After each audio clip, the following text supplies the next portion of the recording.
Hey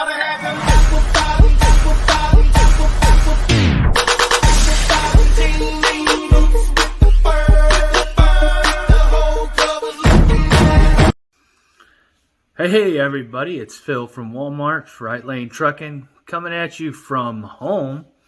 It is Monday, I think the 26th of July. It is my weekend. I elected earlier in the week, I talked about going and possibly extending this week, but I chose not to do so, doing basically 14-hour days all week. So I decided I'll take the weekend off. I got things to do here. I've got an appointment on Wednesday to get my fingerprints done for my hazmat. Got some yard work to do, and I've got some other things to catch up on. So I'm going to take the 3-day weekend. When I left you on Saturday night, I was laying over in Nyack at a Shell gas station / truck parking area, just going through the Donner Pass, about 82 miles from the McCarran DC. So I got up in the morning and got going. I was trying to think if I got my dispatch already, but I don't think I had my dispatch at the time. Got going and proceeded to go to the DC. While I was driving and I was already in Nevada, I did get my dispatch. It did chime in, and I listened to it. It said I had 2 stores. Sometimes it cuts off on the audio and before it's finished reading, so I was hoping that I had a 3rd store on, maybe in a 4th store on that. But when I got to McCarran, DC, I found out that it was only 2 stores. So it's all right. But after inbounding at the guard shack and getting to a safe location, I stopped to look at it, because before I get too deep into the DC yard, I want to get the trailer number. So when I read my trailer number, I thought I read, and I guess I thought, you got to make sure, I thought I read 114899. So I proceeded to go park. Well, as I'm coming around and I made my first left, I saw the trailer number 114899. And so I thought, well, okay, there it is. Let me go park this trailer in the zone they wanted me to park this empty, and then go fuel, get my paperwork, and come back and couple to this trailer. So I did all that, and then I came back around and to find the trailer. So I came up to the trailer. I have my paperwork in hand. I'm looking at the paperwork. I'm looking up at the trailer. I'm looking down at that paperwork. They don't match. So what I thought I saw on the computer or the in-transit, the dispatch, was incorrect. Instead, the trailer I have on my paperwork is trailer number 114499, not 899. So one number off by 4 digits, right? Or 4 numbers. But so I proceeded to go to the location or zone that the paperwork says to look for the trailer. Couldn't find it anywhere. I did one round.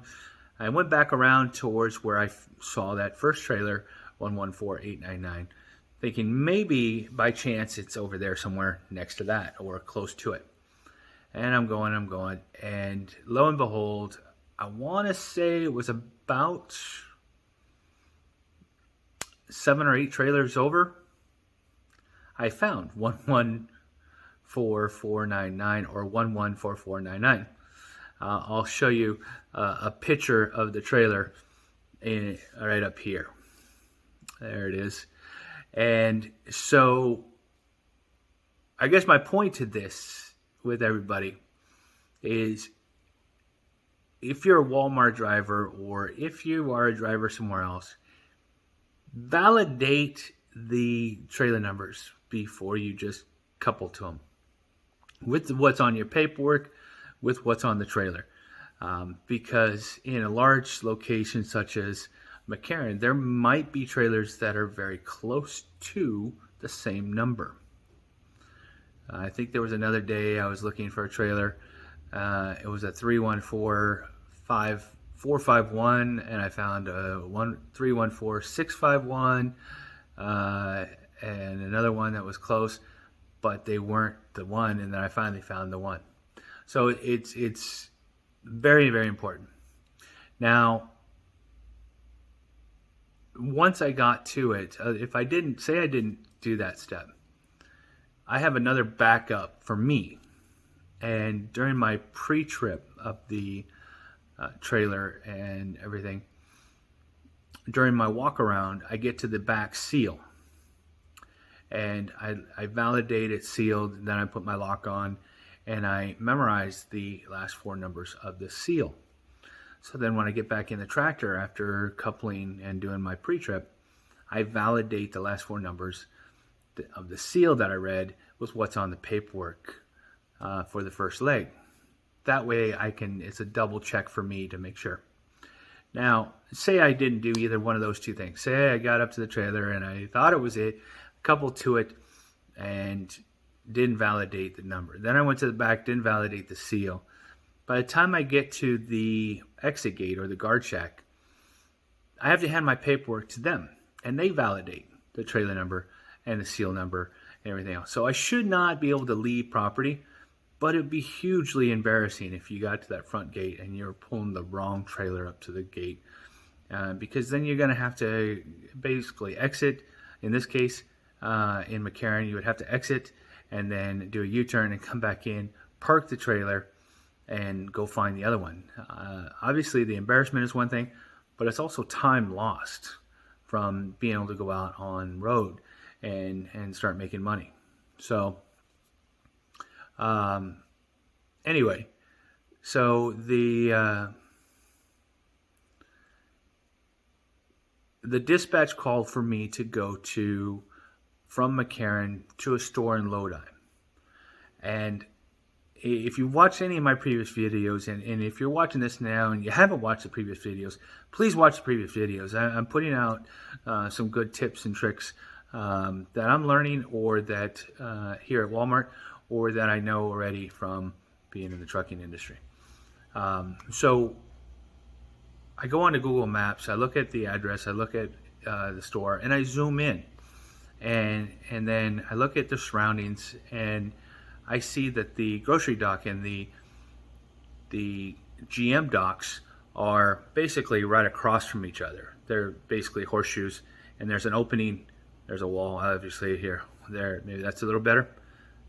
Close it up. And it's like that. And so you have to come in from either side, and you have to come in the right way.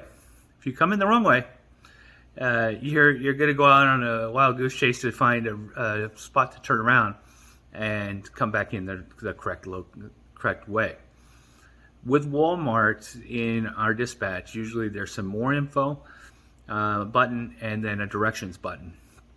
And the directions button is basically a written step-by-step. If you're coming off of a certain highway, turn left at this, turn right at that, go to this, follow the path around to the backside, exit the same way you came in, those kind of instructions and directions.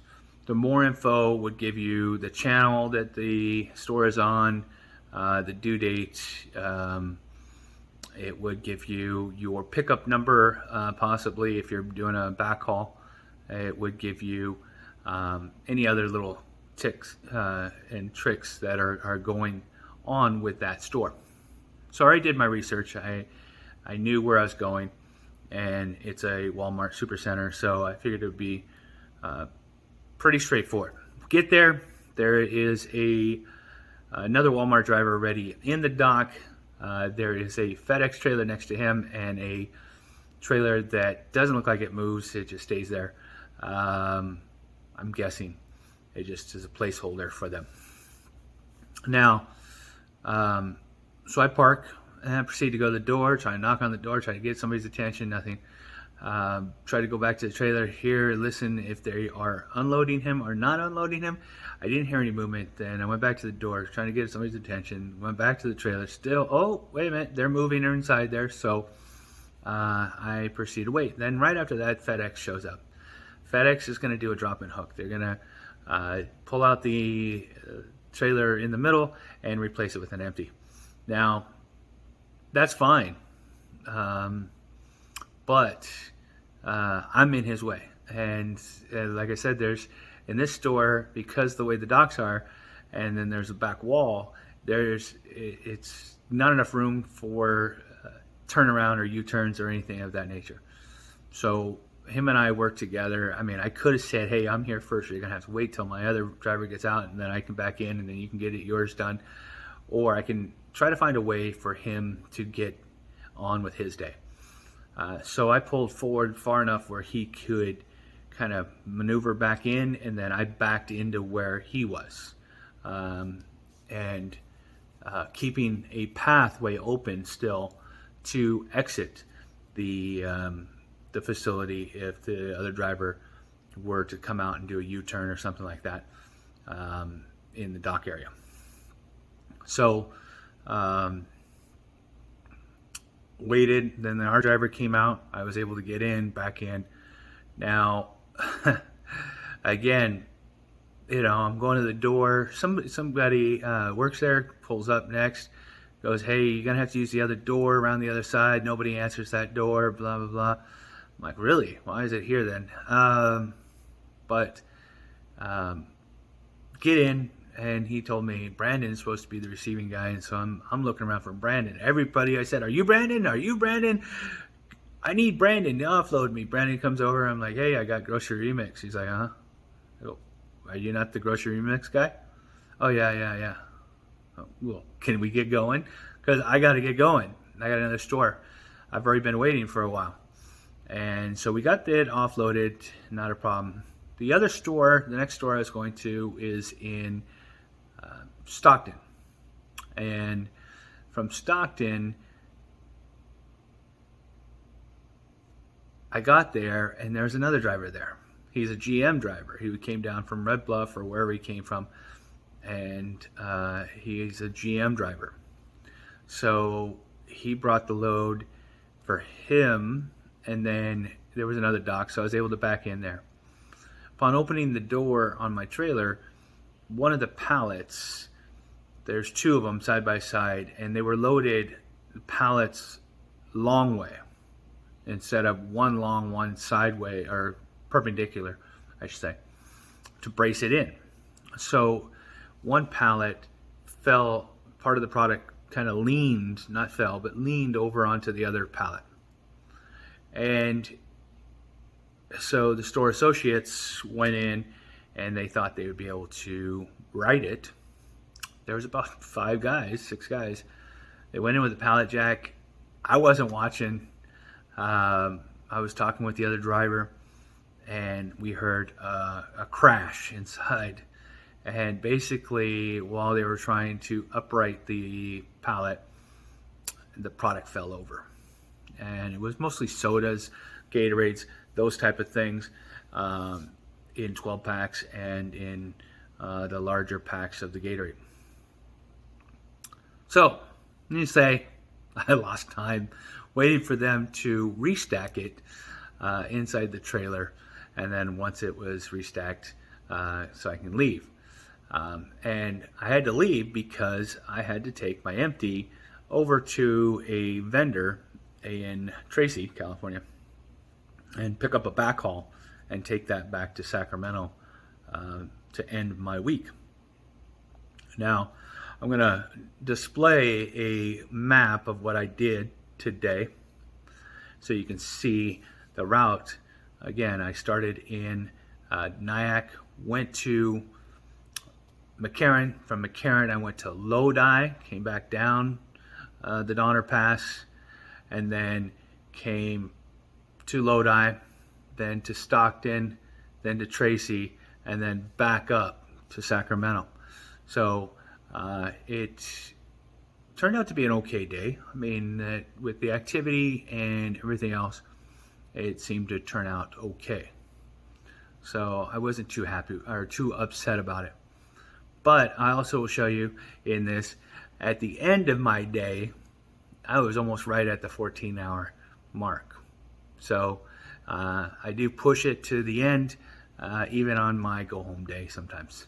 I don't mind because, like I said, I'm having 3 days off today. And them adding on that vendor to my dispatch helped my day and extend my day a little bit longer, so that it was worth it. And plus, like I said before, it's weekend mileage, so I want to get those miles in as much as possible. So the more mileage, the better. Walmart's taking me places. They just keep sending me different places, new places, like that store in Lodi. And earlier in the week, I went to another new store. And I just keep going to some new stores with some old ones in there. But Medford, Oregon, I got to go to Medford, Oregon this week. So what I've been doing is keeping track. And one of the ways I keep track is I use Google Maps. And what I do is on Google Maps, and I'll put it up here so you guys can see, is I go ahead and do a drop pin for each of those locations. And then I put a little note in there. This is Lodi store and the store number.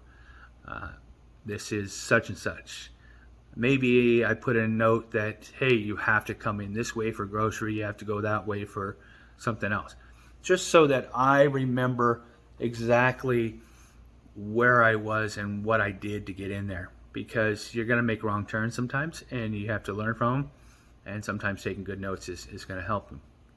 Another thing that I use that I like is the Google timeline. I don't know. I use Samsung and Google Maps, but I don't know if iPhones have that same kind of thing. But timeline does it for you, and you don't have to do anything with it. It's just there. So with timeline, I can look at a recap of all the places I've been in a month. I can look at daily. I can look at how many miles I drove from this location to that location. It actually lists the location, Walmart Supercenter, or this, that, and the other, and everything else. It's really pretty cool. So check that out. But yeah, that was my end of my week. So I always talk about some kind of topic, right? And this has been something that even when I worked at the airports. When I started working at the airport, and even when I started driving at a very young age, I know I took this for granted. And it wasn't until I started seeing things happen that the reality of the dangers that we do. And when I talk about do is like driving or working in certain environments, and what our risk tolerance is. Now, most people, I'm not saying everybody, need to drive somewhere at some point. Maybe they get driven somewhere. I don't know. But how in relationships you have to build trust in order to trust somebody, right? And once that trust is broken, it's very hard to get it back. And I'm not saying you can't, it just takes a while. But when it comes to driving, we, for the most part, trust and put our trust in others that they know what they're doing, right? How many of you have taken a ride from somebody and you trust that they have a license? You trust that they have insurance to cover you in case of an accident or injury. You trust that the other drivers around you in other vehicles know what they're doing, that they have insurance, that they have a license. It's a lot of trust that we just freely give out. You trust that they're going to stay in their lane. Do they always? No. So it's a tough thing, huh? Trust. So how do we give it out so easily when it comes to driving, but not relationships? So think about it next time you're on the road. Think about it in your relationships. Somebody that you love that says they love you back, you tend not to trust them as much. But the people you don't know that you're driving next to at 65, 70 miles an hour, you trust more than the person that lives with you. That's kind of different, isn't it? That's a food for thought, so to speak. So be careful out there, and do not blindly give that trust to everybody out on the road that hasn't earned it yet, that you'll probably never see again, ever. Maybe you will, but you're blindly giving out trust that might be a danger to yourself or others. So be very, very careful. This is Phil from Walmart, Right Lane Trucking. I'm going to enjoy the rest of my weekend. It's Miller time, so to speak. And I'll see you guys all on Thursday. Thanks. Bye.